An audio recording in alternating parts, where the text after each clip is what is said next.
You're tuned to The Drive on your 24/7 home of the Black and Gold. Steelers Nation Radio.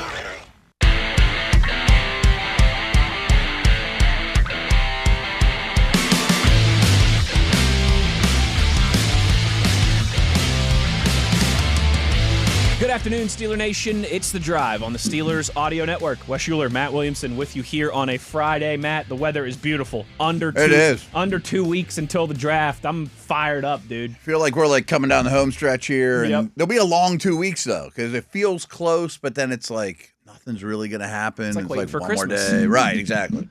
And with that, Yins have asked for it, and so Yins are going to get it today. We are going to do our first 7-round full mock draft, all 12 picks for the Pittsburgh Steelers. I guess we should have the trade parameters conversation and everything before we get going. Make the call. Do whatever you want. How about this? Trading up's really hard. Trading up's really hard in these mocks because the picks just kind of roll through. Because they just roll through quick, yes. right. Because I don't think we can make 12 picks, but that's fine. We can just... Maybe for the purpose of today, since it's the first time we're doing it, we make 12 picks. That's fine. That's fine. And even if some of them get redundant and things like that. So I did my six-pack podcast today, and we were going through a lot of things that we're hearing, that Lance Zierlein's putting out, and expect this, and blah, blah, blah.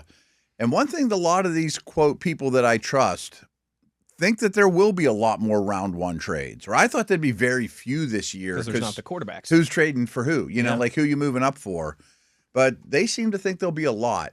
I'm fine with doing none today. I mean, it's probably easier. It's going to be a long exercise any way you cut it. That's a good point. Right. That's a good point.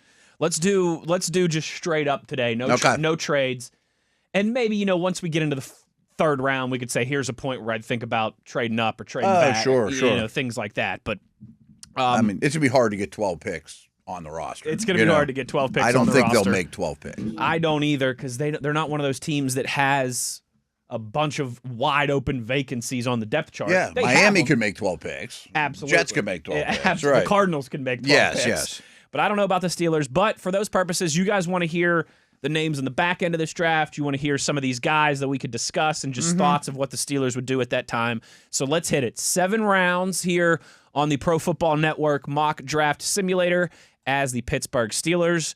Let's get it cracking. Love it. And Matt, I know that this will not surprise you very much, we'll be a little bit quicker in rolling through these picks. Yeah, we don't have to tell every pick that happens in every team. Right. And I think especially once we get out of the first round, we can kind of just day 3. I don't care what the Niners do. Exactly right. Exactly right. So Fernando Mendoza 1, Arvell Reese 2, David Bailey 3 to the Cardinals. That would be interesting.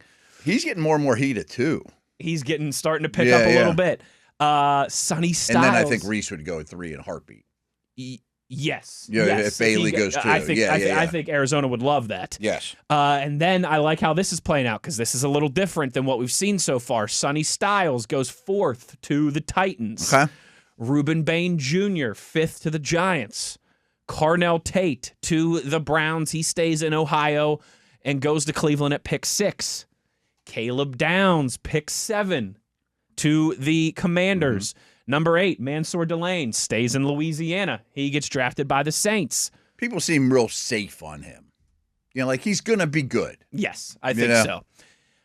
The Browns trade up to pick 9 here. And this is their second pick. They trade up. Yes, they trade up their 24th pick to the Chiefs, also their second-round pick to the Chiefs, and a third-rounder in 2027. Okay. Interesting. So the Browns here move up to 9 in this exercise and nab Francis Maui Noah. Okay, so they got 2 of the top guys at their biggest need positions. Now, it cost them, but it cost still. Them, but I think that might be something that they would sign up for right now. They do have a lot of picks over the next year or so. A lot of options for the Bengals on the clock at pick 10. They go Spencer Fanu out of Utah. Maybe it'd be a center for them. I mean, they'd find a way to use him. Yeah.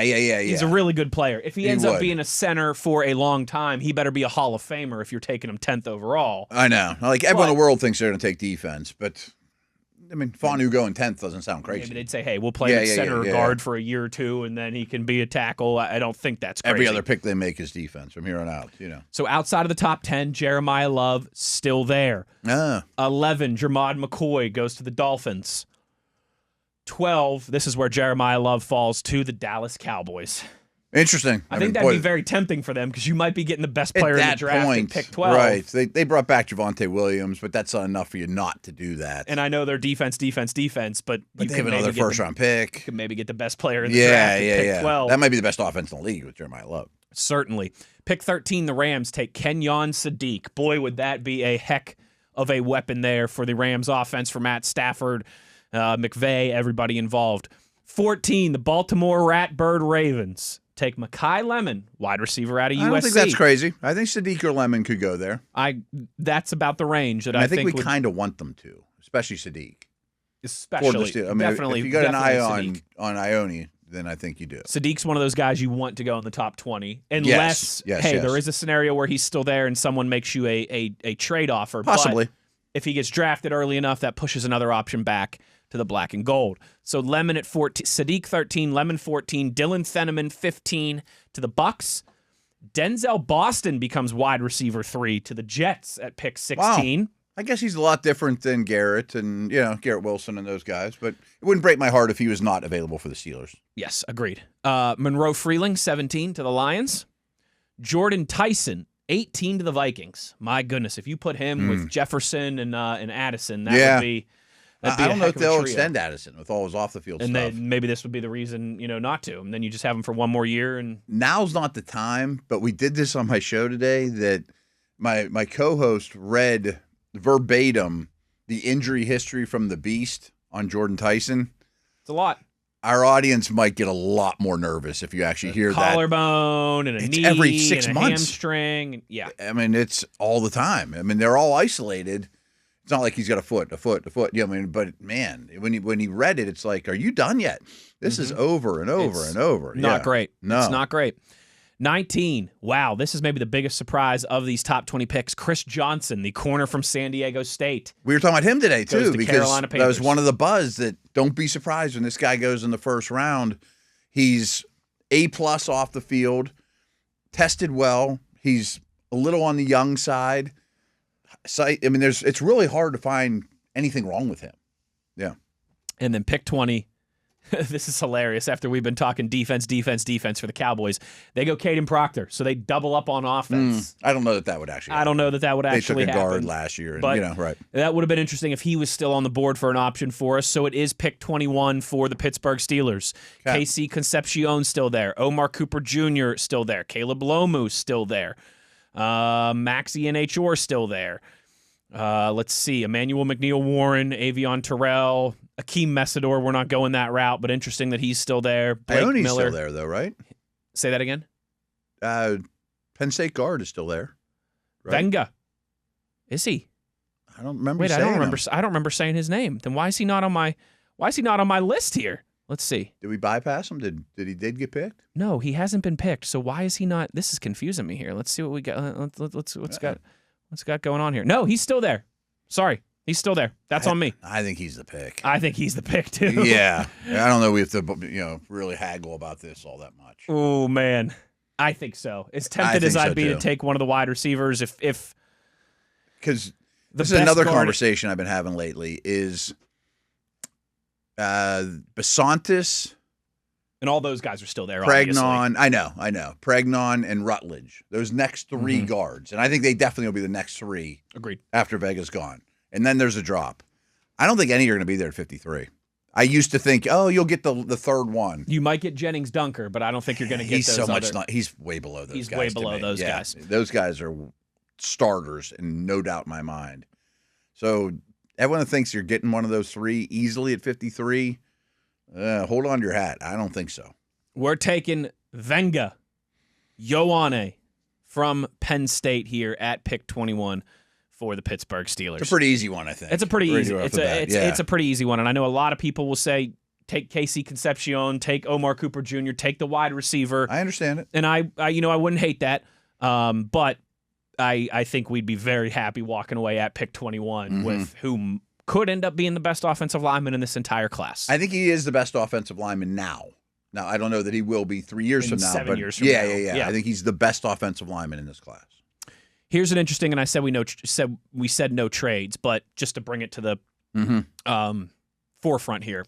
We have been offered for pick 53, the Colts pick 78, and next year's second rounder. Okay. Now, that's something I would potentially be interested in. I would be too. You'd still have 3 third-round picks, and you'd pick up an extra second for next year. But we're not going to do that. I just wanted to bring that. That was one of the trade offers we had here for pick 53. Like, in a situation where we were doing that, that's something I'd be very interested in. Yeah, me too.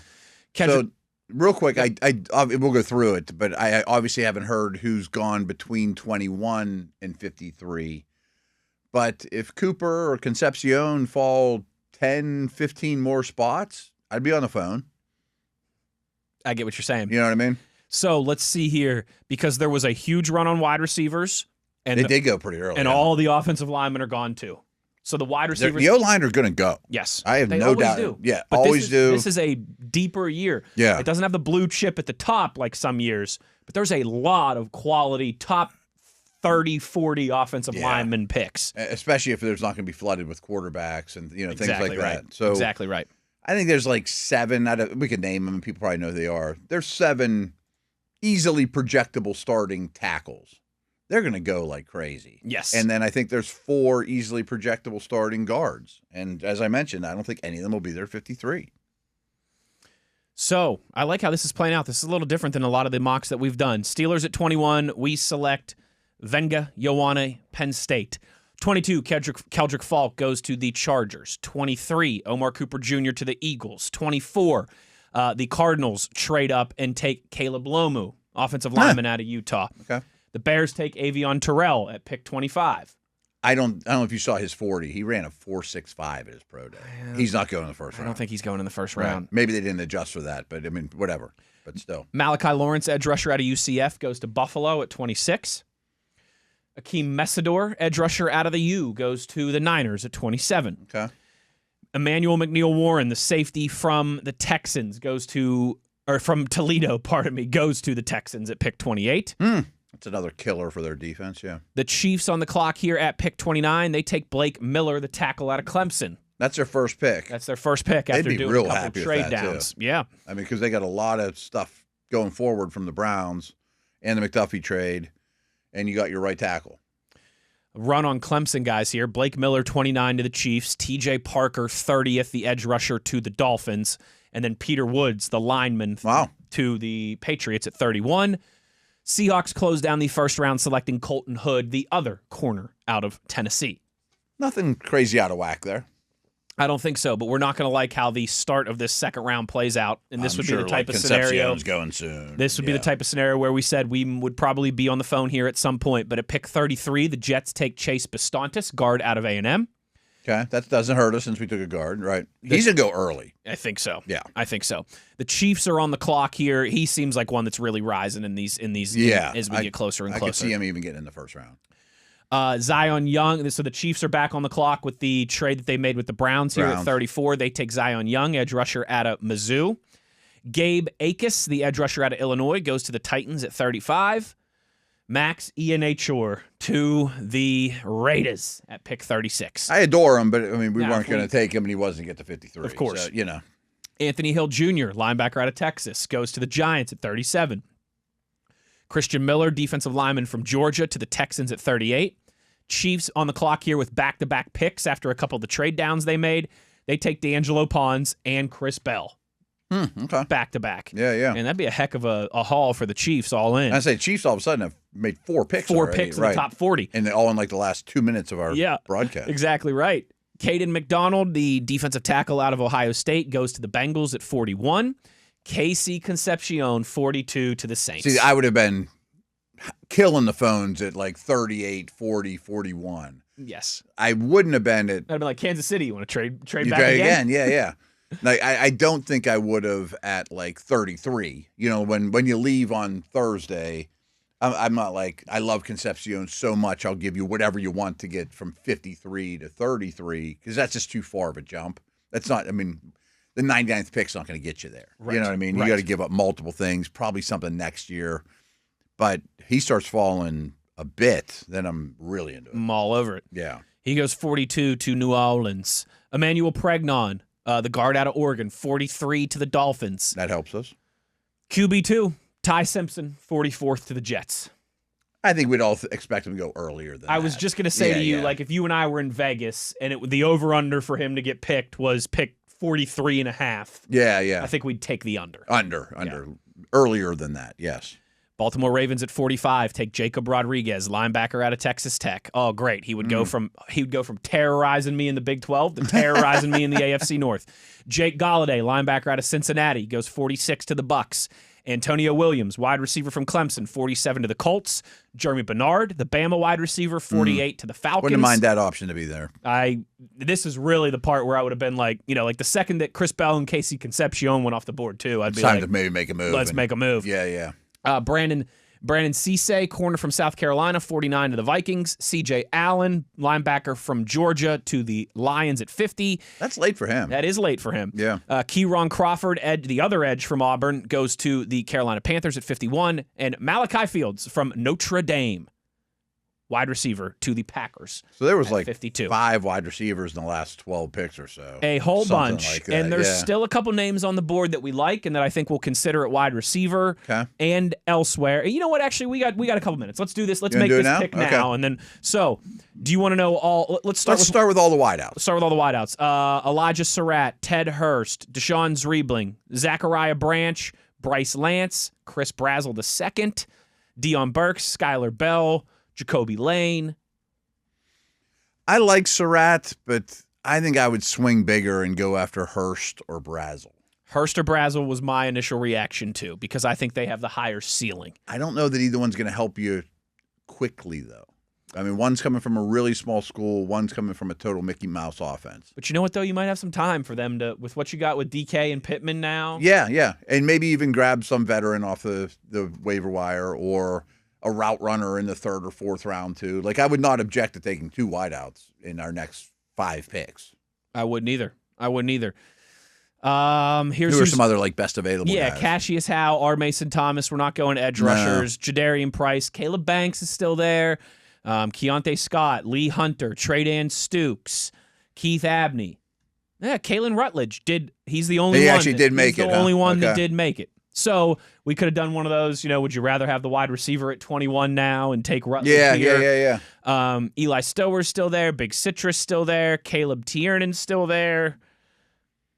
None of those best availables are just blowing me away. Like, super lucky he's there. I'm looking at Ted Hurst or Chris Brazzell at this point. Me too. The wide receivers are going fast too, and I got to nab at least one. We've had enough Caleb Banks conversations. I mean, that's kind of enticing, but the receivers are pretty well picked through that I do not want to wait. If it's pick 76 and Caleb Banks is still there, different story. Exactly. I think it has to be one of the 2 wideouts, especially how many that have gone. Agreed. Because if you wait the 3rd round, you're not going to have someone that's going to help you. No. Ted Hurst or Chris Brazzell, which way you want to go? They're about the same to me. They are a very similar prospect. They're both going to be big downfield guys. I think I would lean towards Ted Hurst, but I don't. Okay. I'd be happy with either. Is that good with you? Absolutely. Let's do it. And that will put a bow on our first 2 picks for the Steelers. When we come back here, we'll tell you who else came off the board, and we will reset for round number 3, where we'll make a trio of selections here on this Mock Draft Friday, the full 7 rounds for the first time, having some fun, just getting started. Wes Uhler, Matt Williamson, it's The Drive, Steelers Nation Radio on the Steelers Audio Network. What's up, NFL fans? The NFL Draft is finally here. And while you might not know who your team is drafting this year, you do know your watch party's #1 pick, Bud Light. The clean, crisp taste that has all the scouts talking. Guess that's why it's been the group's go-to draft beer season after season. Be sure to order a round for the table before your team's on the clock. Bud Light. Easy to drink, easy to enjoy. Enjoy responsibly. Anheuser-Busch Bud Light Beer, St. Louis, Missouri.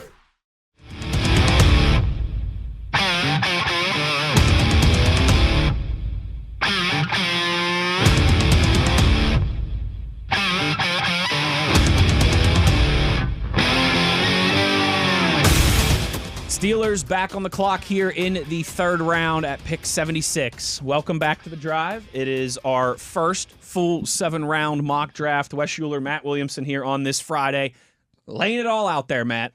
All right. As we take everyone's favorite name to pronounce, Venga Ioane, at pick 21, the guard from Penn State. And then Ted Hurst, the wide receiver from Georgia State, at pick 53. Okay. I don't think I want to be done at receiver. As much as I love Hurst, I project his rookie year to kind of be kind of like George Pickens' rookie year, where he ran a lot of goes, not a real wide variety of routes, probably not a lot of in-breakers and stuff, but I think that'll come. Sure. But I wouldn't mind someone's more of a middle-of-the-field physical type presence. Just keep an eye out. So here's some of the names, and again, we're at the point now. I'm not going to roll through every single pick, but no. But notable ones. Zachariah Branch goes off the board at 58 to the Niners. Kyle Lewis, the Pitt guy, at pick 60 to the Bears. Caleb Tiernan off the board. Eli Stowers off the board. Keontae Scott, Lee Hunter goes to the Baltimore Ravens to close down the second round. Beginning of round 3, Kalen Rutledge goes to the Chiefs. Wow, I'm shocked he made it that long. Chiefs are making out like gangbusters in this draft. It has been good for them. Elijah Surratt off the board to the Raiders. Max Clare off the board. Jalen Farmer off the board. Another running back, Mike Washington, off the board to the Commanders. And a couple edge rushers are going, obviously. Dejon Streebling, the wide receiver from Ole Miss, goes at pick 72 to the Bengals. He wasn't getting day 2 buzz until recently. I think people were starting to warm up to him.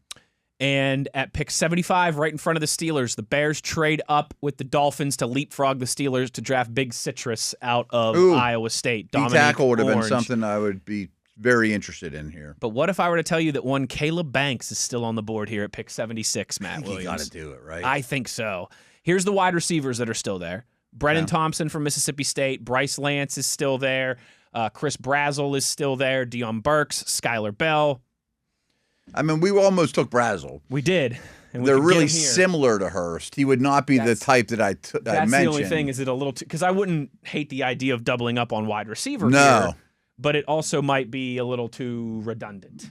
Especially with the structure of the Pittsburgh Steelers and one Cameron Hayward being a massive presence. I think this is the point where you've got 3 picks here in the third round. Yeah. I'm comfortable with taking that risk here. Even if he totally busts out, your D-line still in good shape. You still had 4 top 100 picks. I mean, he could be Stephon Tuitt. Or he could be Stephon Tuitt. right, top 12 defensive lineman in the NFL in a couple years. And if he has any kind of dedication, just follow 97 around. You know, like Herbig did this with Watt. I mean, if Cam gets a salad at lunch, get a salad at lunch. You know what I mean?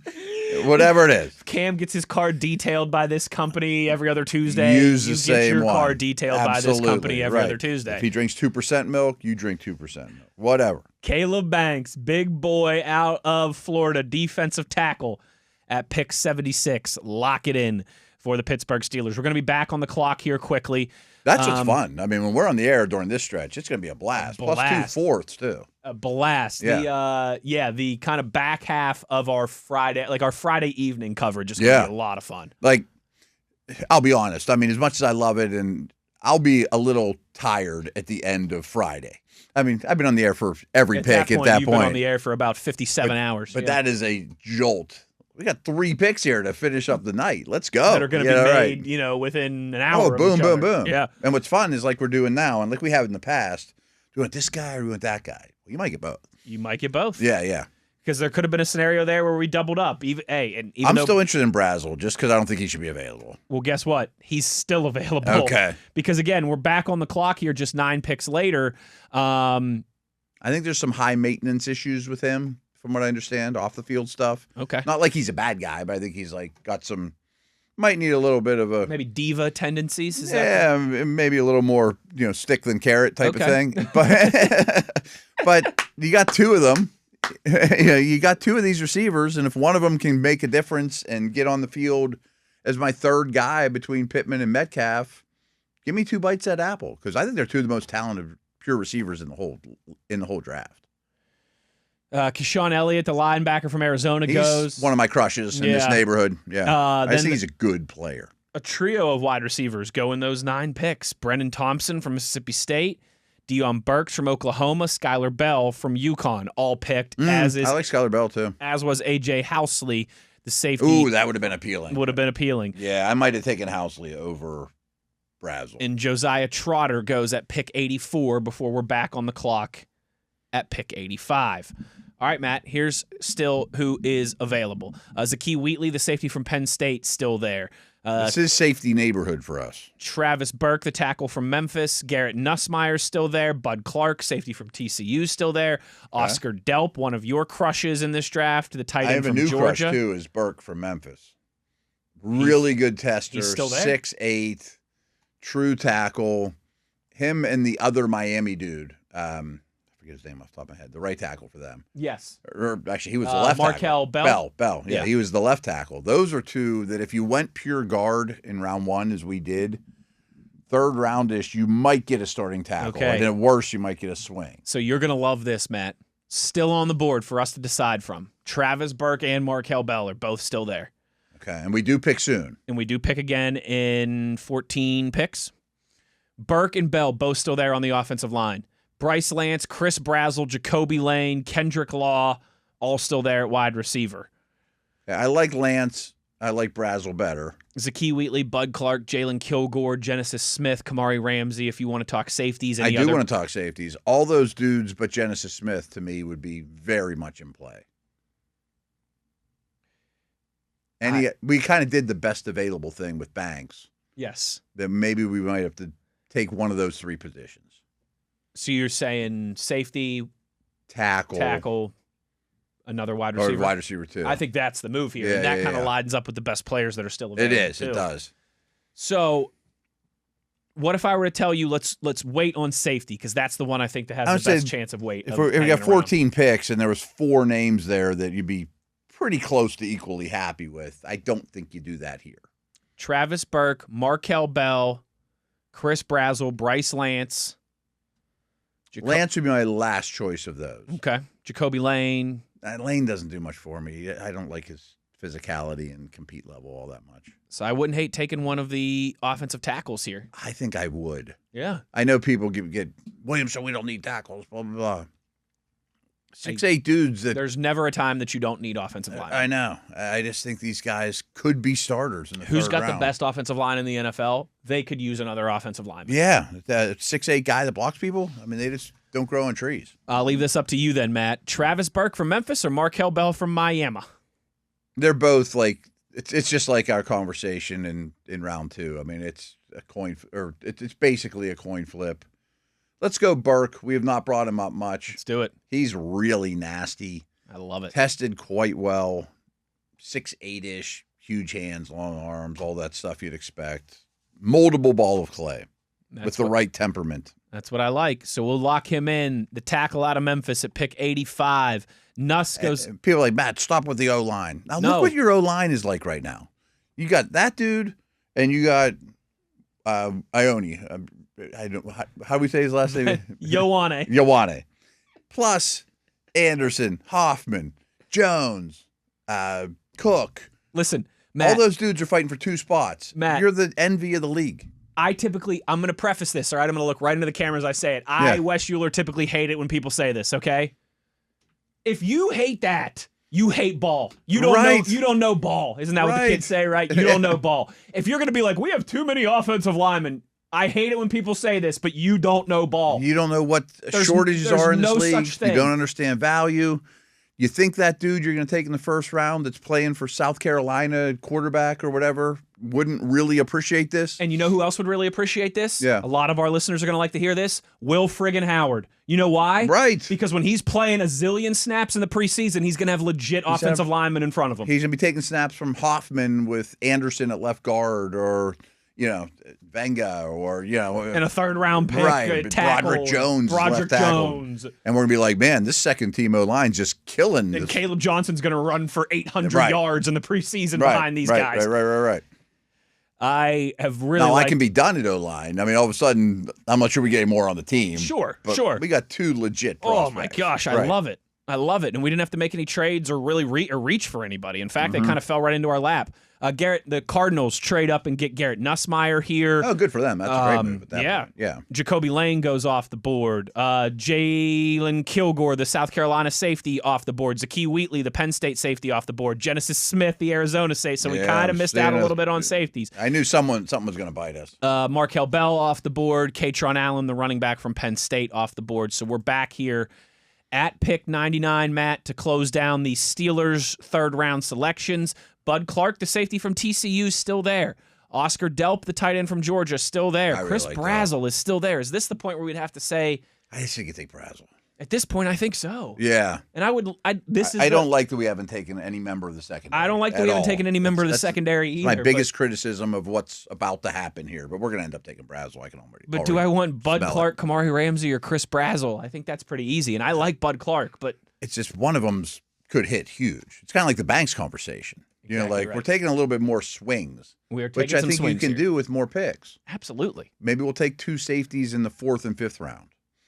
You know what I mean? Or 2 different style defensive backs. We're taking Chris Brazzell here. Yeah, right? I think you got it. 99. Right. You have to. You absolutely have to. I mean, these are big downfield dudes. Wow. Field flippers. I really like, so for our 5 picks in the first 3 rounds, Venga Ioane at 21 from Penn State, Ted Hurst, the wide receiver from Georgia State at 53, Caleb Banks, the big hoss defensive tackle. He's the total wild card. We might look back and be like, this was the best draft ever, or it was okay. But, I mean, if that guy's in Pro Bowls, you're like, holy cow. How did he fall again? Travis Burke, tackle out of Memphis at 85, and Chris Brazzell, the second wide receiver from Tennessee at We're taking a lot of big people for their positions. 9. Which isn't an accident, by the way. I mean, almost every addition the Steelers have made since hiring the new head coach or the coaching staff have been big people for their positions. Both those receivers are long and tall. The guard is above average. Mm-hmm. The tackle's a ginormous person. Banks is a ginormous person, All right, Matt. Let's do one more here before we go to break. Into the 4th round, pick 121. And, man, the run on safeties fully happened. Oh, I'm sure. All those guys are gone. That's a sweet spot for them. As is Oscar Delp, Kamari Ramsey off the board, Bud Clark off the board. So here's what we're looking at into the 4th round. Okay. Let's just roll through. Defensive back is screaming at me. Safeties, here's who's left. Lewis Moore out of Indiana. Not bad. He's just old. He is, but that would also good. Remember, I almost feel like we have to draft a IU guy at some point because every year Omar Khan has drafted a national champion. He's a big-time leader, good player. He's just ridiculously old. Lewis Moore, Michael Taffy, the safety from Texas, still there. VJ Payne, the safety from Kansas State, still there. He's a big-time tester. Deshaun Singleton, the Nebraska safety, still there. Jalen Husky, the Maryland safety, still there. That's kind of the top of that Those top 3 list. safeties are all worth it. Yeah. Aiden Fisher, the linebacker from Indiana, still there. Other than that, there's a pretty big drop-off at linebacker. Anywhere else you want to look? Too early to look at running back. Jonah Coleman still there. Kalen Black. That shocks me on Coleman still being there, but I don't know that we can afford to He's not number take a 1 safety. on the overall big board still there. Really? But I think we do pick again pretty soon. I think this is safety territory. I think it's safety territory. So which of those do you prefer? You want to take our national champion now? I'm okay with that. Yeah. Let's do it. Lewis Moore, safety out of Indiana, our pick there for the Steelers. 121 in the 4th round. We have another 4th round pick coming up here, and then we'll roll into the 5th, 6th, and 7th round. He plays hard. He's going to be an awesome special teamer now. Yeah? Oh, yeah. Which is great. Fantastic. If you're going to be an older dude like that, he's going to be on the field at least immediately. I love it. We've lost some core special teamers here this offseason. Maybe it's a good time to go find some to add to that group. So we are halfway through the 4th round here, kind of halfway home on this full mock draft, all 7 rounds here on this Friday on The Drive. We will pick up where we left off when we return. Uhler, Williamson, Steelers Nation Radio on the Steelers Audio Network.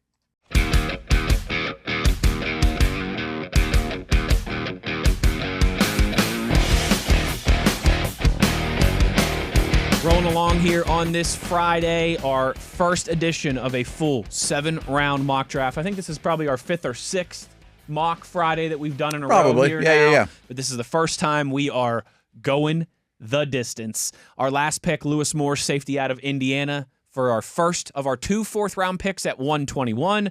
Isaiah World goes off the board shortly after. Jonah Coleman. Coleman would have been kind of enticing. He would have been kind of enticing. He might be a starting running back. He might be David Montgomery. Yeah, you know, yeah. Which would, woo, buddy, he'd love to have that in the backfield. Just an extra guy, you know. Michael Trigg goes off the board. Ooh, that would have been appealing to the Patriots. This is starting to be tight end land, too. He fits the tight end history of New England of guys that are a little, a couple screws loose up top. I'll say no more. And let's see here. There's a lot of tight ends I might be attracted to right in this neighborhood. Michael Taffy did go off the board as well. Okay. Kalon Black, the running back from Indiana, off the board. Darrell Jackson Jr., the defensive tackle from Florida State that we've talked about in the past, off the board to the Raiders. So we're back on the clock at pick 135. Any specific position you want to hear, Matt? Do you want just big board, best available? So, all right, let's kind of reset since we just came in from the new segment. Yep. If one of the two upside quarterbacks, I'm just going position by position, were there, Green or Peyton, They're both still there. I could be persuaded. Everyone except for, obviously, Mendoza, Ty Simpson, and Garrett Nussmeier are still available at quarterback. So at this point, 134 picks and 3 quarterbacks off the board, 1 in each round, actually. That's why I kind of want to reset, just because we are going to make 12 picks. I bet one's going to have to be a quarterback.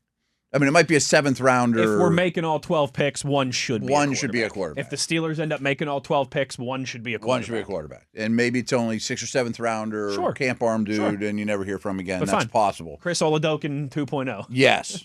We are making 12 picks. They're definitely going to take a tight end. And I think so. I think this is the value area for tight end. Makes sense. If they're making 12 picks, I bet they take a running back. And this might start. So I wanted to run that past you, too, because we're starting to have a little bit of run on the running backs. So you want to hear running backs and tight ends that are available? Sure. Seth McGowan out of Kentucky, still there. Nicholas Singleton from Penn State. Roman Hemby, the other Indiana running back. Robert Henry Jr. out of UTSA, University of Texas San Antonio. Oh, okay. Adam Randall from Clemson. Jamarian Miller from Alabama, Noah Winningham from Oregon. Those are kind of the ones at the top of the running back big board. Top 2 are interesting. Tight ends, Eli Reardon out of Notre Dame. I love that guy. Do you? Love that guy. Yeah. I think he's an NFL starter. Dallin Bentley out of Utah. Joe Royer out of Cincinnati. I like Royer. Sam Roush out of Stanford. I love Roush. Daquan Wright out of Ole Miss. I'm telling you, the tight end group in the mid-rounds is really, really strong. So let's wait on quarterback and running back and go to tight end, or do you look at that running back list and say the running back list? I mean, it's fine. Like we have to get McGowan or Singleton. Yeah. I actually got a little cut off, though. Like, because I mentioned quarterback, running back, tight end. Mm-hmm. I think we're done at D-line. Edge doesn't move the needle for me no matter what. I don't know if an edge can make the team. Maybe in like the 6th or 7th round. But off-the-ball linebacker is a position we're definitely going to take. Yes. I mean, we're taking 12 picks. That's a good call, actually. And we may even take 2 more defensive backs of some sort. You know, a big corner and a slot corner, or another safety, 6 picks in, 6 left. Yeah. There'll probably be a quarterback, a tight end, a running back. 2 offensive linemen, 2 offensive linemen, 2 wide receivers, a defensive lineman, and a safety. So we still need... Probably will be a quarterback, a running back. Running back, tight end. Linebacker. I think those just have to be 4 of the 6. And 2 defensive backs. Fine, I'm good with that. I mean, otherwise I don't know how they make the team. Yeah. You know what I mean? Like, you can't, So which of those, I feel like the tight end is the value spot right now. Running back is the one that is drying up quickly. I know. Quarterback is like do you buy another lottery ticket? Yeah. I liked all those better than the defensive. Same. Yeah. Same. Anyone jumping out at you? I kind of feel like you won't get a running back other than those 2. That's my only thing right now is if I want a running back that I really think can push Caleb Johnson, I feel like I got to take him. Probably now. have I feel to like do I it got to now. take him now, or we go for the value pick in tight end. But there were several tight ends. There were. I mean, I love the Notre Dame dude. I'm really infatuated with the Stanford dude as well. Which makes me feel like running back is the smarter play. It probably is. The thing We about running, people will be like, also are back on the clock in just 14 picks. Yeah, that's true. There will be a tight end there. I don't mind bypassing quarterback. Hey, that could always be an option at 135. It could coming be. up here in 14 picks. We also pick People at are probably 161. like, you guys are pushing running back too hard. You got Homer, you got Johnson. I get it, but those guys get hurt. Running The Steelers were pretty fortunate with running back injuries last year. What if that goes the opposite way this Chances year? it does 2 years in a row are probably pretty slim. Again, I feel like if the way that this mock has played out, I think the running backs went a little bit earlier than we expected. Yes. And I feel like this would be a smart spot. At least this pick or 160, but then we're waiting almost 30 picks until our next. I think we grab one of the running backs and just be done with it. Same. Seth McGowan or Nicholas Singleton? Very different. McGowan's much more of a grinder, gets what's blocked.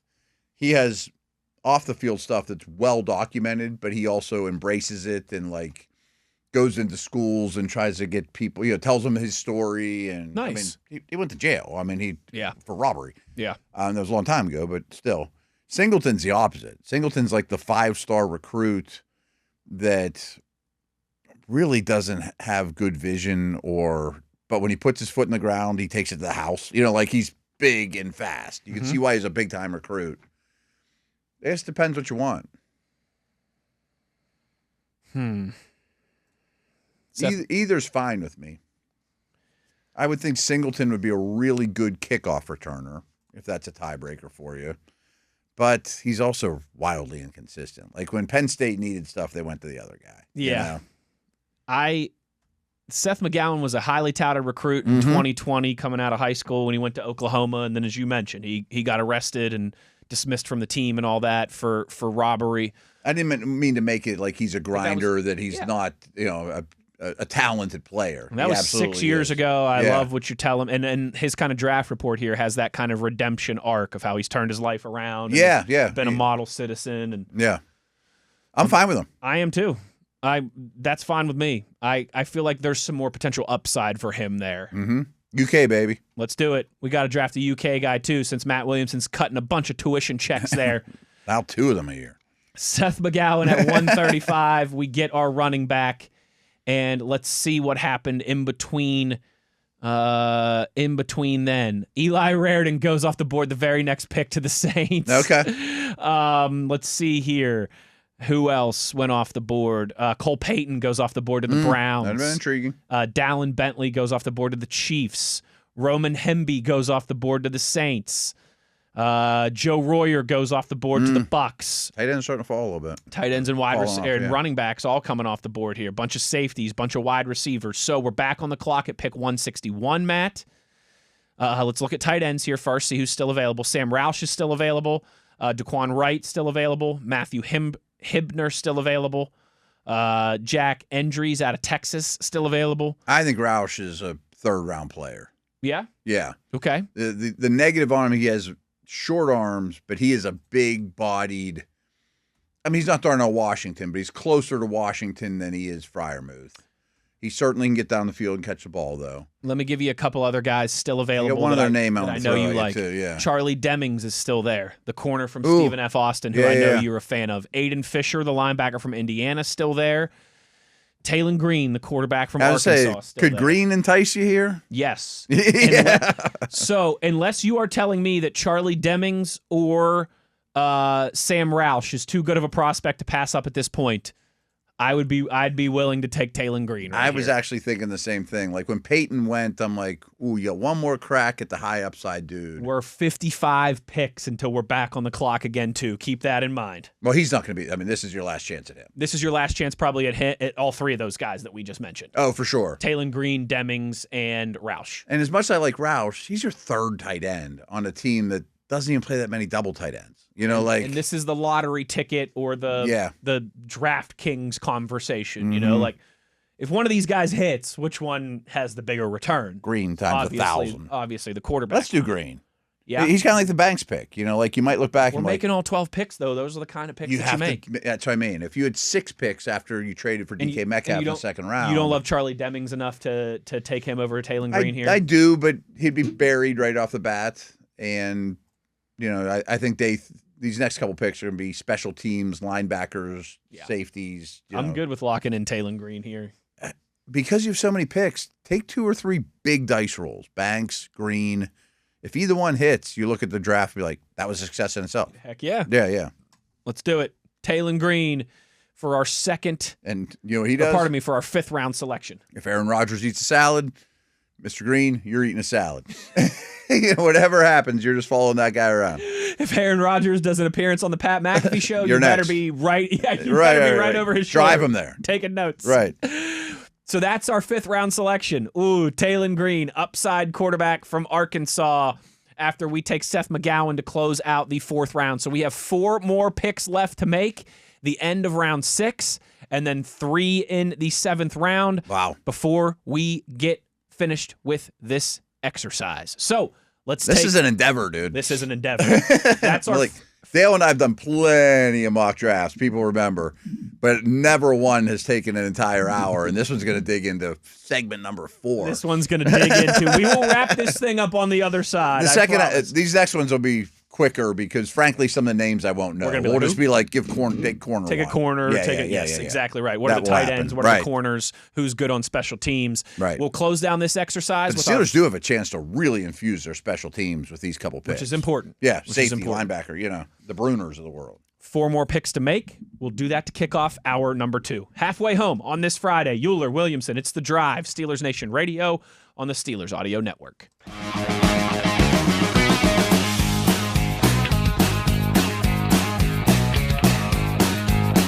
Good evening, Steeler Nation. How we doing? Well, that's good. Us too. Hour number 2 here, and this has been a beefy first hour that's going to bleed into the second hour as we are doing our first full 7-round mock draft. No trades. We are making all 12 picks for your Pittsburgh Steelers. We have 4 more to go here, 1 in the 6th round, and then a trio of picks in the 7th round. We have taken... Would you say that? We have 3/5, a 6, a 7? I misheard you. What do we have left? No, we have a 6th and then 3/7. Okay, so we've already made the 5ths. Correct. Taylon Green was our 5th round. Okay, yes. Yeah, now I remember. Okay. Yep, 2 4th rounders, a 5th rounder, 6th rounder, 3 7th rounders. Okay, so we have 4 more picks. It's a mouthful, and it's a lot to keep track of when you have so many different draft picks, but we have 4 more picks. For selfish reasons, I don't know if you'll still be on the air with me when the 7th round rolls around. It's nice when the Steelers have a couple 7th rounders. It sure is. Because that's when you're really beat on the air. At least you have some new guys to talk about. At least. I have a feeling I might be, Matt. Yeah.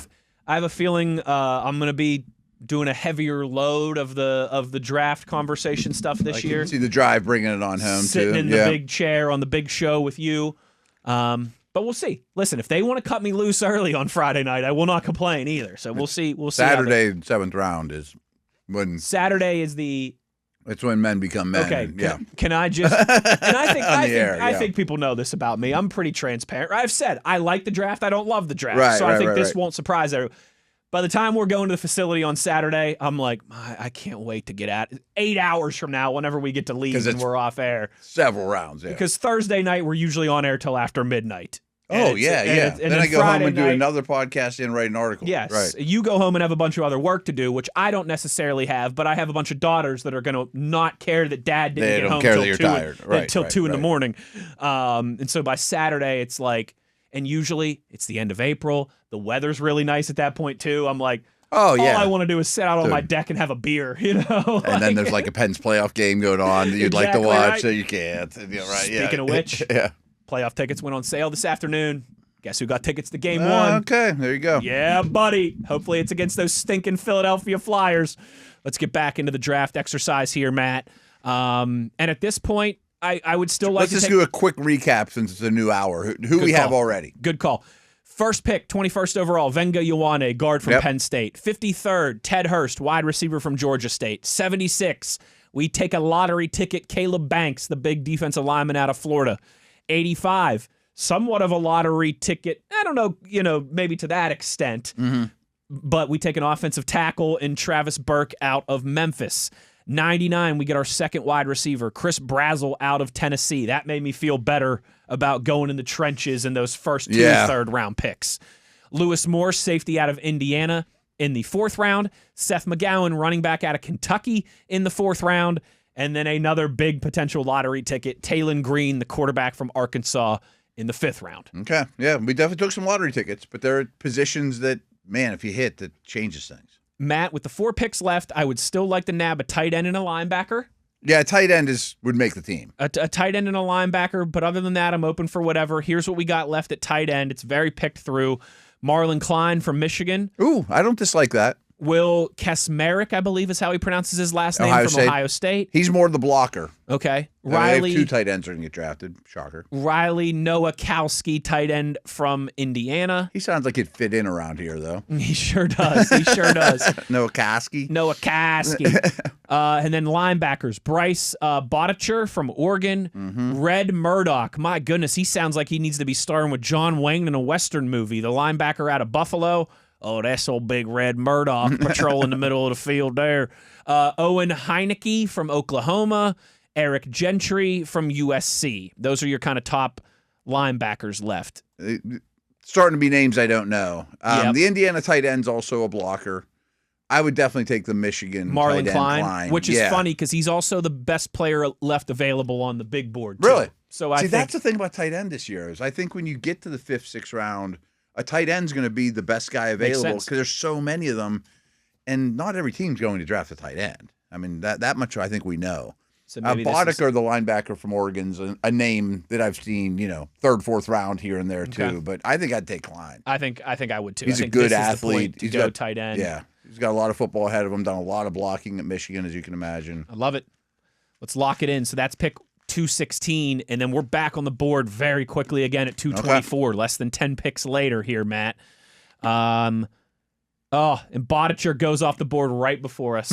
Right before this pick to Jacksonville.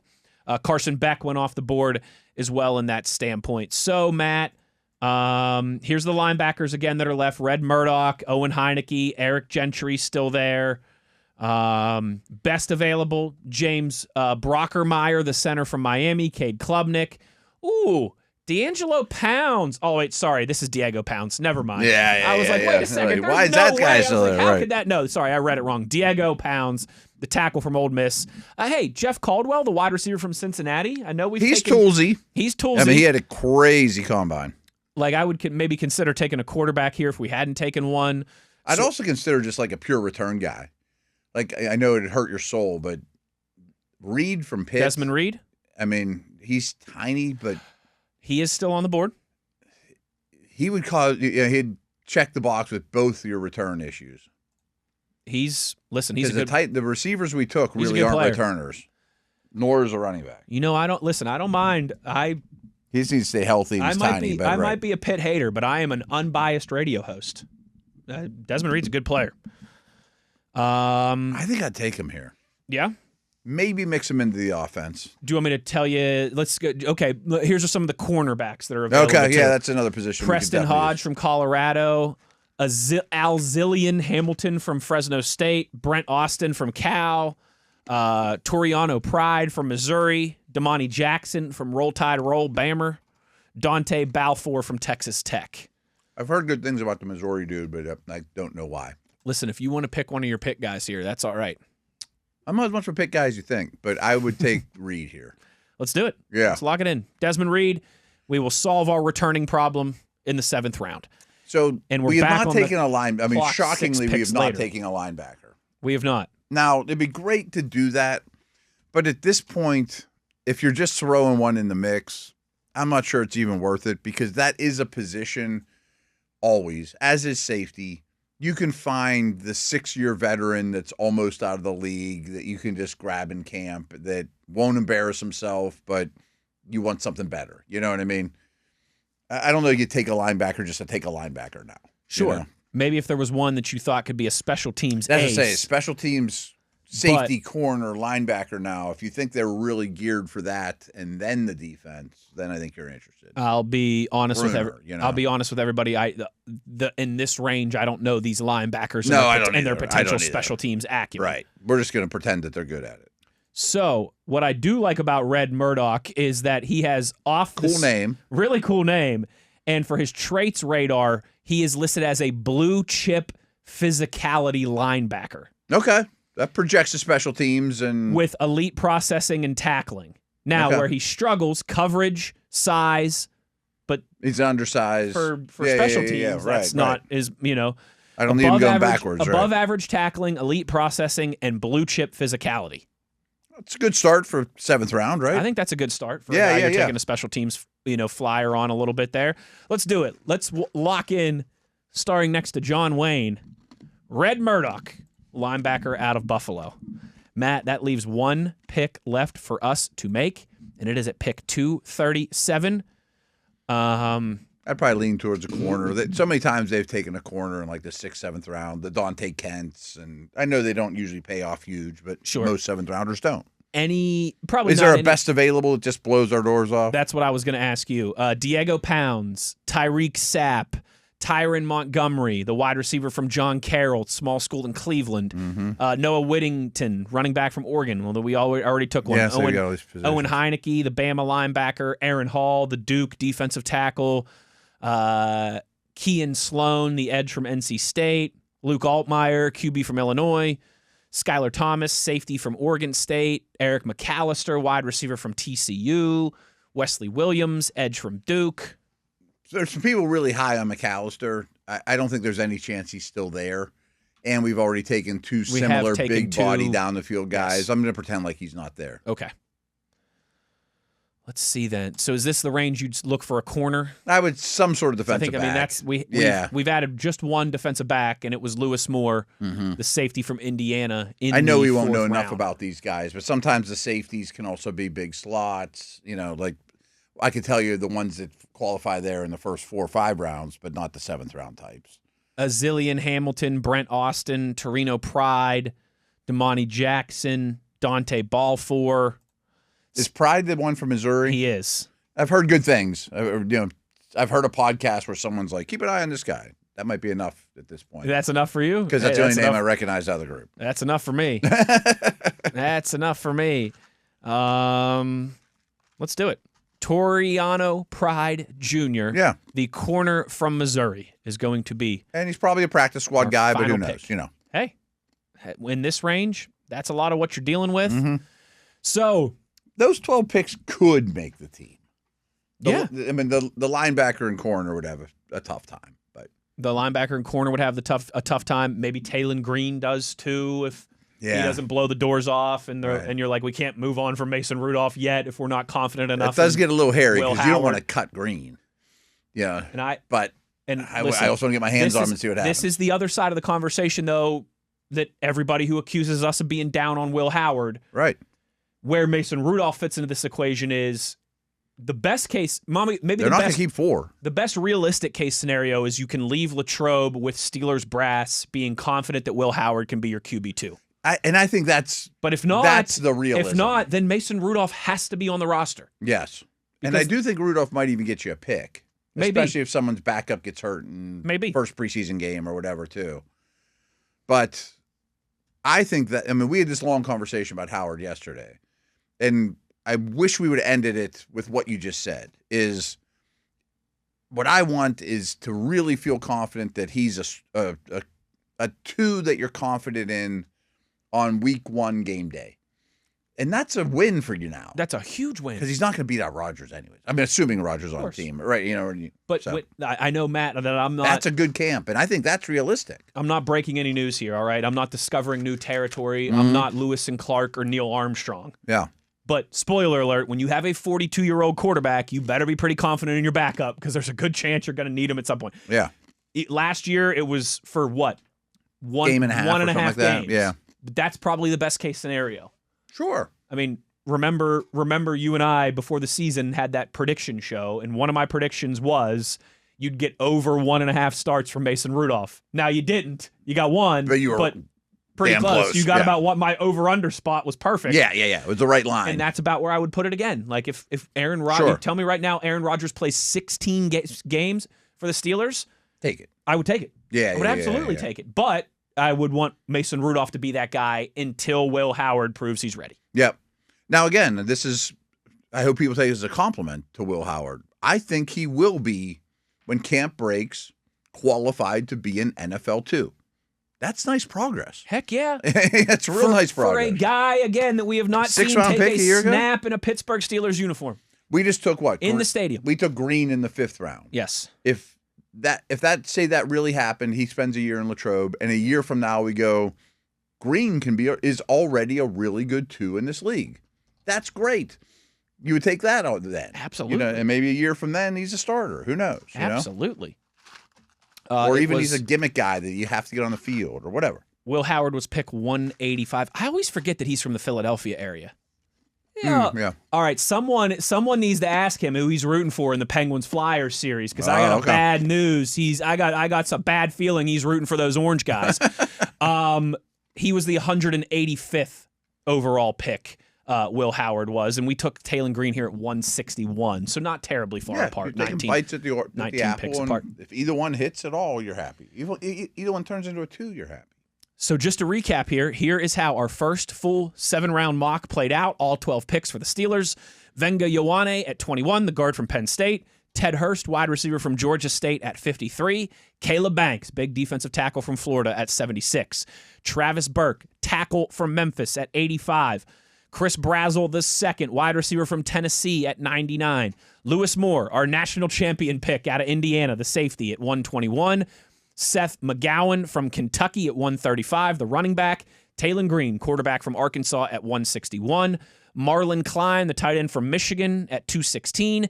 Desmond Reed from right across the way at Pitt at 224. Red Murdoch, my favorite name in this draft, at pick 230. And Toriano Pride Jr., the corner from Mizzou, at 237. There it is, Matt. I like that. It played out pretty well. It did. And that's what you're capable of bringing to the team that already exists that's in pretty good shape. That's a lot of names. This is pretty close to I'd sign for this right now and hand in this ticket for especially because the first round pick went so well. Yeah. You know. And I think the third round picks went really. I would at least say this right now. I would 1,000% trade the Steelers' 3 third-round picks right now for Caleb Banks, Travis Burke, and Chris Brazzell. Me too. I would trade the Steelers' 3 third-round picks for those 3 third-rounders right now. I was going down the same road in my cranium, but I said I would definitely trade that pick for Banks right now. Yes. Yeah, knowing you have 2 already in the book. And definitely for Brazzell at 99, And definitely for Brazzell at 99. And we considered him in the second round. Yeah. I love it. That was a lot of fun. Here's what we're going to do the rest of the time. We're going to turn it over to you. YouTube comments, X Twitter questions, all of your audience participation here before we get up out of here. 2 more segments to go on a Friday. Wes Uhler, Matt Williamson. It is The Drive, Steelers Nation Radio on the Steelers Audio Network.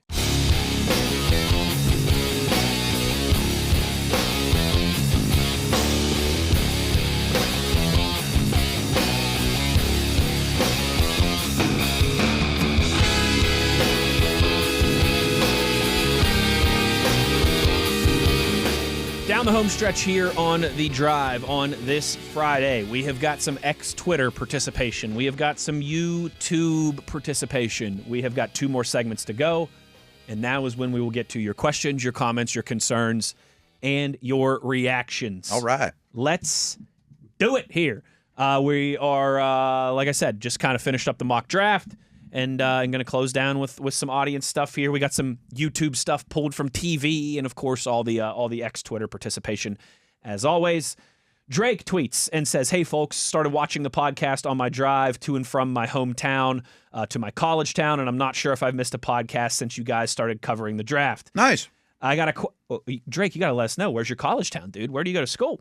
He says, "I got a question for you that has been racking in my brain since I did my first mock draft for the Steelers, and that is, knowing that they are, likelihood not going to pick 12 players in this year's draft with their 12 picks, how do you envision them trading around the picks? I know there are an infinite number of ways to answer that question, but realistically, do we move a 4th and a 5th for another 3rd, move a 3rd and a 5th for a 2nd, that type of thing? Additionally, do you see them having any potential for multiple day 1 picks? How many picks do you see on day 2? All I know is that I hate doing 7-round mocks for the Steelers because it takes me 45 minutes to manage all the picks. 4 segments. It just took us 4 segments.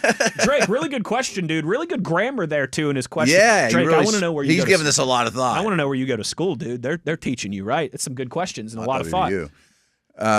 No chance they make 2 picks on the first day. I would be shocked. I mean, that to me sounds crazy. I think the biggest gap where they could trade up is to get up earlier in the 2nd round. That's where I feel like, too. 40 or 53 gets you to 43 or 40 or can't believe his wide receiver fell. What, with pick 99 at the end of the 3rd round with a 4th round pick? Or some combination of that. Nothing from next year. You don't have to dabble into next year. third gets you pretty far in the second round, even a late third. That's one of those right now, too. Pick 53 and pick 99 for pick 41. Yeah. Sign me up. I think something like that's very possible. And that 41 player might be someone we've even mocked to the Steelers in the first round, or a trade down or whatever, like someone you considered. And that's kind of how this draft just is. I would bet, and it'll probably be day 3, and it'll probably be small potatoes, but like maybe they trade a 5th for a next year 4th. Maybe, are they really going to make 3 picks in the 7th round this year? Maybe, because those picks are really hard to trade. They're very hard to trade. Or if you can't get out of those 3 7s, can you take a 5th and 6th and get back in the 4th? 2 4ths get you back in the 3rd. I mean, how much fun would it be if they made 6 picks on day 2? Awesome.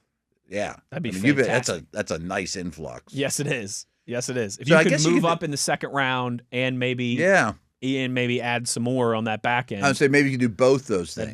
That'd be I think, the ideal 53 scenario. to get you to 41, and you take a 4th and a 5th, and you get back into that late 3rd neighborhood. Okay. Jeff with a comment about our Ben Roethlisberger conversation yesterday and where he kind of ranks in the pantheon of quarterback greatness. He says Ben is better than Elway, Marino, and Montana. No, he he's lost not. 2 AFC championships to Tom Brady and a Super Bowl to Aaron Rodgers. He played in the most competitive era in league history for quarterbacks, racked up top 10 wins, yards, touchdowns, and game-winning drives. I do agree that Ben played in the best era in league history for quarterbacks, 1,000%. I agree with everything except the first sentence. Better than Marino, Elway, and Montana? That's Montana's To me, that's very lunacy. I just think those guys are incredible. You know this. You and I have had this conversation. I think highly. If we were to take every football media person in Pittsburgh, and have them make your top 10 list of quarterbacks of all time, I bet you I'd have John Elway higher than anybody else. I bet I'd have Marino higher than anybody else. I still have a John Elway and Terrell Davis jersey in my attic from when I was a kid. I loved those Broncos teams growing up. I might have Elway and Marino ahead of Montana. Ooh. I think they're the 2 most underrated quarterbacks in the history of the league. So Marino's an interesting one for me. And I don't care about the Pitt thing. Because I also think Marino's probably the most underrated quarterback in the history of the league. But you know my opinion on this too. I realize these are team sports. Yeah. And winning a Super Bowl is a team sport. But I think when you are talking the pantheon of greatness and all these sports that have now been around for hundreds of years, I don't care if it's NFL, NBA, baseball, hockey, whatever, championships matter.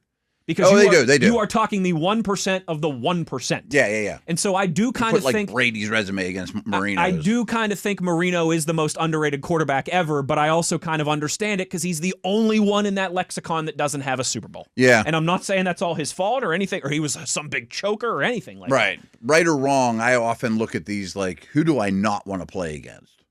Marino. Good Lord. I mean, like, he'd be fine today even if he can't move at all. Just slicing across. How about this? Because I know there's going to be a day sometime in June that you and I are going to walk in here, and I'm going to be like, guys, I don't have much for the show today. I got nothing to talk about. Let's figure it out, yeah. TV, remind us of this. Let's do a top 12. Yeah. Or we go until Ben shows up. There we go. Or something like that. We'll call it the Ben list at some point. We could also do top 10 offseason. Steelers. He might be on that list, too. I mean, like... You know what's funny is, you know this. I cut my teeth in this business for 3 years in Philadelphia as mostly a producer behind the scenes guy. I did a little on-air stuff, but mostly behind the scenes. And even honestly, when I came here, my first few years, I was like 50-50 on air and behind the scenes.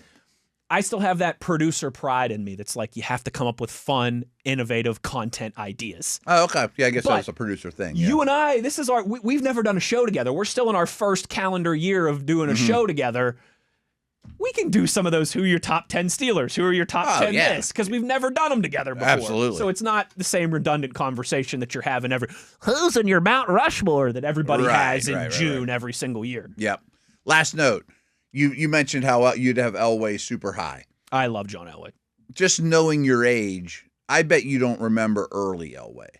The whole reputation of he's a choker, he can't win the big one.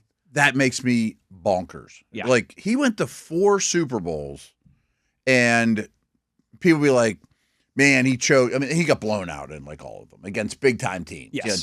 Big time teams. I think only one of them was close, right? And the other ones they got mostly decisively beaten. Yes, and so I get that. Man, because he was the prospect. Yes, I mean more so than Luck when he came out. Like yes. Kuiper will be like, that's the best prospect I've ever seen. He's maybe the most hyped quarterback prospect ever coming out of and if college. there was internet back then, and oh my gosh, he would have been Trevor Lawrence and Andrew Luck combined. Yeah, I mean he was that good. But so the expectations were through the roof, of course. And some of those teams were borderline Super Bowl teams, those four dragged teams. them there. Yeah, he dragged them there. It reminds me of LeBron with some of those early Cavs teams that had a bunch of bums on the roster, and then they'd go and get smoked by San Antonio, who's got 4 future Hall of Famers in the finals. But I've had this conversation since I've been in media. You know, like, okay, well, I'll throw out, like, well, who else was on that Elway team, those first 4 that they got beat? They'd be like, well, they had the 3 amigos. I'm like, well, name the 3 amigos. I don't know. And Shannon Sharp's brother. I mean, that was late. I mean, that was the other version. Yeah, that's true. The first version was like Carl Mecklenburg. It was like the only other All-Pro on the team. I guess no, Sharp's brother played for Green Bay. Sorry, he was on the team that Elway beat in the Super Bowl, I think. Wasn't he? Sterling was great. They both were great. Didn't Sterling play for the Packers? Yes. Yeah, that's right. So just got in the Hall of Fame, too. Yeah, of course. And but, I mean, those first 4 Super Bowls, he did not have much around. When he got Shannon Sharp and Terrell Davis and Ed McCaffrey and Rod Smith and Bill That's Romanowski and Steve Atwater. Right. That's when they won back-to-back Super Bowls. Right. He was a superstar. Just like when LeBron gets Kevin Love and Kyrie Irving, and no problem. Here come the championships and Wade and those guys. Yeah, that kind of bothers me too. And man, the Elway documentary on Netflix was so outstanding in laying all that stuff out. Like, and the ability is off the chart. He might have also been like the most hated teenage athlete ever. Because nobody did that stuff then. Nobody did that stuff then. I'm not he's playing for pretty the Colts. boy, he's diva, he's prima donna, and a lot of other bad words we can't repeat here on this family program. All right, let's see here. We still got a few minutes before we got to get to our last break. DI says, "Hi, Wes and Matt. Big shout out from Singapore in Southeast Asia, where I listen to The Drive every day. I'm a Brit who moved to Pittsburgh, lived there for 3 years in the early 80s, long enough for me to get hooked on the Steelers, even during the Cliff Stout era, and I bleed black and gold. I watched the Steelers play. That wasn't the easiest era. No, it was not. No. There's not a lot of tough Steelers eras in the last 50 years, but Tunch and Wolf would have told you that was the one right when we got there, baby. Yep. He said, I watched the Steelers play at Three Rivers Stadium, but dream of coming back to watch them play at Acrisure. You two live in Pittsburgh, so my question to you is this. If you could watch a team sport event in another country, where would it be, or what would it be, and where? DI, this is the easiest thing ever for me because it's the number one thing that I have on my sports bucket list. Yeah. Old Trafford in Manchester, England, to watch Manchester United play. Okay. At some point, I'm 35 now. Old Trafford is the stadium? That's the stadium name. Yeah, Old Trafford. At some point, second biggest stadium in England, other than Wembley, which is like the national stadium. It's like 78,000 people. Old Trafford is and rocks. It's insane. It's Manchester United, who's my favorite soccer team. I've been a fan since I was 14, 15 years old. I've been to Barcelona and Real Madrid, and I've seen Manchester United play in preseason friendlies here in the States a couple times. And I'm going to a World Cup game this summer. Yeah. But number one on my sports bucket list of things you can't control, because number one on my sports bucket list would be to see WVU win a national championship. Right. Ha ha ha. One, that's never happening, but two, you can't control that. Right. You could go to a Manchester number United one, game, right? if I was going to pass away next month and they were like, you get one sports bucket list item here, it would be take me to Old Trafford to see Manchester United play. Okay. And it's feasible. That's an easy one for me. By the time I'm 35 now, I just turned 35 at the end of February. By the time I turn 40, I will have gone to Old Trafford.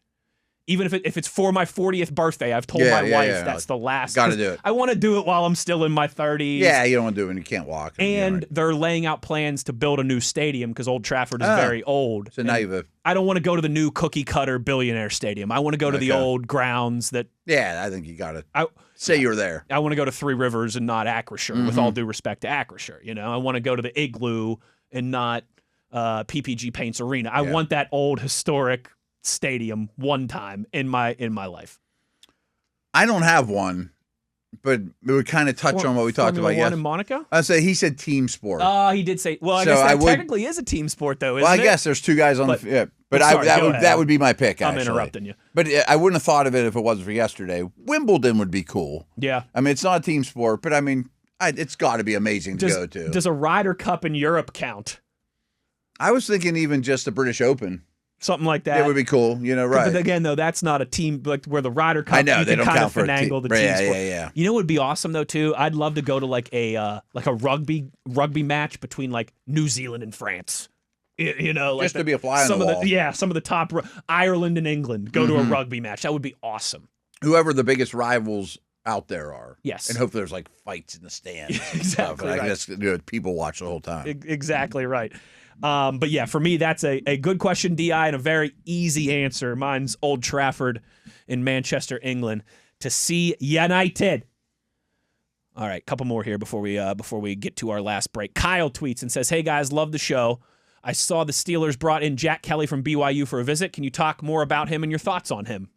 Don't know a ton. Really good tester, linebacker. He's very good tester. Yeah. Side to side, sideline to sideline speed type guy. And he's got that kind of, he was a 2-year captain at BYU, kind of some of that alpha junkyard dog that we've talked about. Yeah. Where I think he struggles is he's not the best at getting off blocks, doesn't have that quickest mentality trigger. I think they play a weird defense too. They do. Yeah, he's not a traditional off the ball Lambert Ham. You know what I mean? But I could definitely see him hitting. Like if we had taken him in the 5th round, I'd have been like, exactly totally right. get it. Yeah. I think he's one of those 4th or 5th round guys that maybe in another year, if it wasn't such a stacked linebacker class, could sneak in at the end of the 3rd round. And he might be a starter a year from now. He's not perfect, which obviously, I mean, very few of these guys are, but he definitely has some traits. Quick BYU question for you. Yeah? It used to just be a foregone conclusion. Someone from BYU is overaged.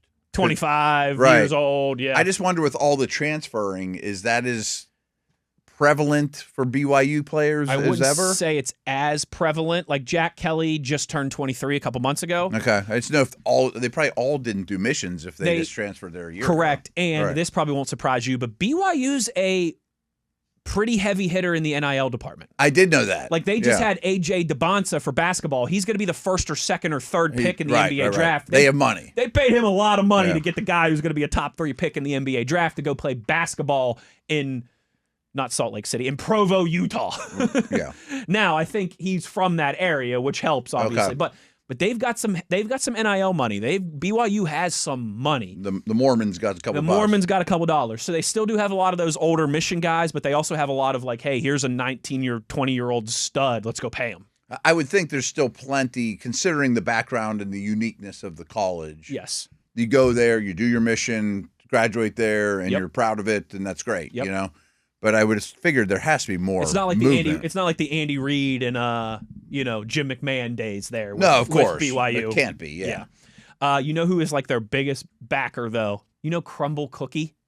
Yes, my daughter loves it. Well, you could tell her that she's helping BYU's NIL funds because Crumble Cookie's founder, owner, CEO guy is rolling in it.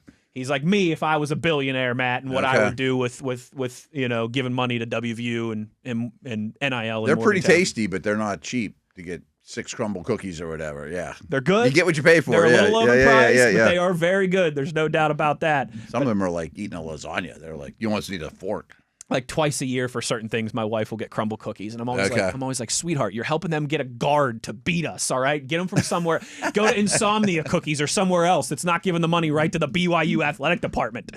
We'll close this down with more questions, comments, concerns, reactions in our final segment when we return. One more to go before we get up out of here for the weekend. Wes Uhler, Matt Williamson, Steelers Nation Radio on the Steelers Audio Network.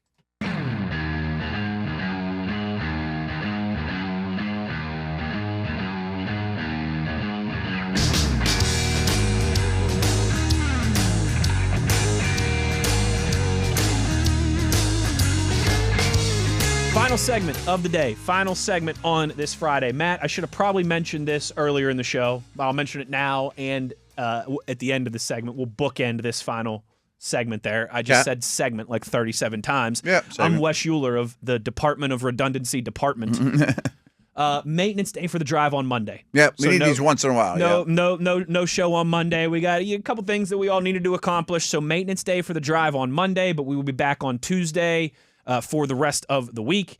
And then obviously a big beefy week to follow that one. But maintenance day for the drive, we're going to pop the hood, oil changes, new tires, brake pads. And I think this goes without saying, but we won't have a show draft day, any draft day. It'll just be our wall-to-wall SNR coverage, which will start later in the evening. Right. But you won't get the normal drive Thursday, Friday. Correct. But you'll get we'll come back Monday. You'll get probably guns a-blazing, 8 hours of coverage every day, at least, I would imagine, here on SNR Usually on Thursday, I do Friday, and Saturday. 22 hours covers the draft. So that'd be what, about 7 or 8 hours a day? Yeah. Yeah, there you go. Right. Nothing to it. So nothing to it for Matt Williams. See, that's why we got to take a maintenance day on Monday, so we're not burning all the rubber off our tires here. Interesting one from Christopher to lead us off in our final segment. Random, but wouldn't it be easier if fifth-year options were based off of your draft slot and not your position? You could still have the same escalators for snaps played, Pro Bowls, etc. It's how you get paid coming in. It avoids the offensive tackle versus center, edge, or linebacker type contract fights. That's an interesting one from Christopher. I think it's actually pretty good. I do too. I've thought of it. I saw that this morning, and I was like, I got to make sure we bring this one up. Good question, Christopher. I mean, clearly the current situation's far from perfect and should probably be talked about the next CBA. Yes, agreed. Especially for the reasons you mentioned. The Linderbaum is the perfect example. Or like I was just talking about how I think these 3 guards after Vega are going to go high. But would Seattle take one at 32 if you can't fifth-year option them? It's a lot different taking them at 33. Absolutely. Right. Trade down 2 spots and take them. I'm open to that. Now, obviously, that'd be pretty biased against the higher picks. I assume it's going to cost more for the first pick than the 32nd pick, right? Yeah, Is that how we do it? Yeah. Which isn't a perfect system either, but it might make more sense than the current one. Yeah. I don't see any major issues in that. I'd love to see how it's spelled out. My ears are open to it. Yes. I'd say that. Yeah. I think it's at least an intriguing conversation point. Yeah. And we'll see. I think you're right, though. I think the current fifth-year system will certainly, when the next CBA comes around, which is 2030 or 31, I want to say, I think will be a big talking point. So I know one thing the league wants to avoid, and I don't think this would be anywhere close to the example I'm about to make, but back in the day, when you took Jamarcus Russell or Sam Bradford first overall. Paid him $1 gazillion. Yes. You were already a bad team. You needed help, and it crushed your cap, and you don't even know if they're good yet. And the 6-year veteran guard looks at the kid and be like, I should be making way more than you. I don't even know if you're any good. That's exactly right. Listen, it's going to be hard for everything to be perfect, but I think we can come up with a better system. Not a bad avenue to go down. Eric tweets and says, from a prospect perspective, can you guys compare your thoughts on Jackson Dart to Ty Simpson, please? Ooh, okay. I think Dart has more ability, physicality for sure. More athleticism. Plays bigger. Yes. I think Simpson's twitchy, though, in the athleticism world, which is really, really important to me in the quarterback world. Around the pocket, decisions, boom, boom. I think everything about him. It's tough because he plays fast in a good way. They're the opposite in the sense of you had a massive Jackson Dart sample size in college. Yes. At 2 different programs, too, USC and Ole Miss. Like, he was a 3-year starter in college But it was football. a Mickey Mouse offense, and Simpson's is much more of a pro-style offense, but not in much of a... Yep. I would probably have very similar grades on them both. Like, people probably remember... You were not high on Dart. I wasn't really either because I thought he was going to get himself killed. Yeah, that's the thing. Because he plays like Cam Scattaboo at quarterback, which is hilarious that they both ended up in the same backfield together. Like, I think both players probably should have been like the 45th pick in the draft. And, that's not how it works. It's not how it works for quarterbacks, but sure. Yeah. But I think that's the type of prospects they both are. Very different, though. Bridgeburner says... Hey, we're getting all these questions about linebackers from the state of Utah today. Curious what Yins think of Lander Barton, linebacker from Utah. Don't know anything about him. 6'4", 230. Ran a 4.46 40, 43.5-inch vert, 11.2 broad jump. I don't know much about him as I do a lot of these Big 12 prospects. Yeah. But I think he is firmly a... How do I want to label Mid-round, mid to late round? I was going to say front half of day 3 guy. Okay. So like round 4 or 5-ish. Yeah. Maybe 6, but I think he's like a front half of day 3 guy. So to pull back the curtain with how my process works, to some degree, guys like this, when the Beast comes out, which was just 2 days ago, is very helpful. Just because the way it's laid out, like Totally. even since the Beast came out, and I reference a lot of other stuff, including tape, I've learned I dug into the O linemen originally. Like who are the day 3 O linemen that I might like? Give me 5 names of guys. He's still there. That type of dude. I haven't done linebacker yet, but I definitely will, and I'll have names not just because Dane has them high or whatever, but like, he might fit the system, or there's so many even just thumbnails there. You can just read the last paragraph on each and be like, ooh, there's something there I like. I'm going to go do more homework on. Yes, it sounds like he could Caught be a my system eye. fit. Yeah. Yeah, sure. And maybe he's one of them. I don't know. Oh, here's one from Matthew. No chance the Steelers take KC Concepcion. He's small. I saw this. This was kind of rough, small, by the way. Too many drops.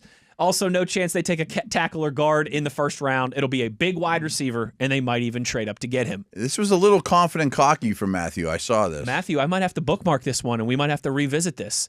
I just don't know if a big wide receiver is in the cards now when you have 2 of those already. Concepcion's not small either. He's 6 foot 195. I mean, he's an average sized wide receiver. Drops are a problem. Yes. Drops are definitely a problem. If you think there's no chance they're going O-line in round 1, you're nuts. Matthew, I'm not saying I don't need him tweeting me Monday and be like, I told you if they take Boston. But that doesn't mean they are not considering an O-line in first round. I know they are. Lou tweets and says, if Chris Bell is the best wide receiver available in round 2, do you pick him knowing with the injury issues he might not be ready to contribute, or do you pass for an instant contributor that might, albeit, be a tier below? I don't have a problem taking him. Good question. But I probably, like we did, would take another soon. Okay. And I've leaned to it that way too. I know people are like, Matt, you got to take a receiver in round 1. I understand the need for receiver, but if I don't take one in round 1, I probably would take 2 with those next 4 picks. But I think that becomes exacerbated if it's Bell. Because I don't know when he's going to see the field. Yeah. I'm with you on that one. Steeler Nation 920. We got time for a few more here. Steeler Nation 920 says, what is your favorite sports related memorabilia item that you own? I know you have a ton. Ooh. I mean, I have a cool like Sid jersey that's signed. I got some cool signed stuff. I got a Lemieux thing signed as first owner and player to win it all. Nice. That's one pretty from cool. the Canada Cup. But not like the Canada Cup, huh? But he didn't like hand sign it for me. Sure, My dad got it for me for Christmas or sure. whatever. I mean, by far my coolest that's not sports is something my dad got me is Michael Corleone as the Don. Vito's got his hand on his shoulder, signed by both actors. Oh, verified. That's sweet. And it just reminds me of my dad. Like, of course. I don't need a consigliere, and my father's overqualified here. Yeah, I got it. Right. But that sits right above my chair, like where I spend most of my time in my life, and nice. I type all my articles, I watch yeah. all my games, and that's awesome. The next house, it'll sit right over my chair. That's awesome. I've got some pretty cool. I know this isn't because you went non-sports memorabilia too. That just had me thinking. I've got some pretty cool James Taylor. I bet you have awesome James Taylor stuff. I told you I've got a couple set lists signed by James Taylor, but the coolest thing is a program from his '99 tour. And you were there, right? Yeah, that says to Wesley, my buddy on rollerblades. Nice. Because I've told that story before about how my wife just didn't believe that I used to rollerblade with James Taylor. And then when we were moving 4 years ago, I found that program in a box. Look at this, My buddy on rollerblades, James Taylor. But for I also have John Williams, who's the that's music. cool. That had to be through your dad somehow, Picture right? of me holding a lightsaber with John Williams behind me, and he signed it to Wesley with great affection. Nice. And I'm like holding like a red lightsaber, like 9 years old, like grinning my rear off. But sports memorabilia, a couple quick things come to mind. I have Lambert and Ham signed jerseys, which are pretty high on the list. I'd love to get a Mean Joe one to complete that kind of. Forgot about. I do have a Swiss on Swiss jersey signed and framed as well. Lemieux. 2 other random ones though. I have the booklet, the program booklet. I used to go with my dad and kind of work the Lemieux golf invitationals when I was a kid. And so I have a like a program booklet that's signed by Lemieux, Gretzky, basically everyone who was there but Michael Jordan, because Michael Jordan was kind of an a-hole and it was impossible to get his autograph. Charles Barkley. I mean, all these people, these who's who athletes of the early 2000s. That's massive, yeah. All signed in this booklet. Like, I think Guy Lafleur might be in there, and like a couple really cool, ones like that. And then my funniest piece of sports memorabilia is I have the tab of a natty keg. So, like, when you buy a keg, they come with the tabs on them, the plastic tabs on them. Yeah. At a party in college, I had Pat White and Steve Slayton sign the tab that's cool. of a natty keg. Okay. So that's, like, for my own kind of personal memories and nostalgia. Maybe someone could do a search for it. I don't remember what year. I'm guessing it's, like, 88 or 89. The NHL All-Star Game was here. Yes. Because I know I was old enough to go downtown. I was old enough to drive, but I wasn't old. Sure. And my buddy and I spent 2 whole afternoons. We found out what hotel they were all staying in. So we got a program for the game and just spent the 2 afternoons in the lobby the whole time. Heck yeah. And got like everyone in the All-Star game that wasn't the Penguin. Because like Lemieux was in his house. Coffee was in his house. They didn't stay in the hotels. But Gretzky did. Gretzky's wife, who was a celebrity. Gretzky's dad signed something. That's pretty cool. Gordie Howe signed something. That's really there was cool. people like that were there. But like we just hung out in the lobby and they'd walk by or whatever. And you were young too, so it's not like we were teenagers. Yeah, but you weren't some like adult who's like, Mr. Howe signed this for me. Yeah, like you're a grade school age kid. And we played a ton of street hockey back then. I was a stay-at-home defenseman type. Ray Bourque was my favorite player. Of course. I had a Ray Bourque All-Star jersey on I was wearing, knowing he was there. And I guess he notoriously never signed anything, but he signed my jersey.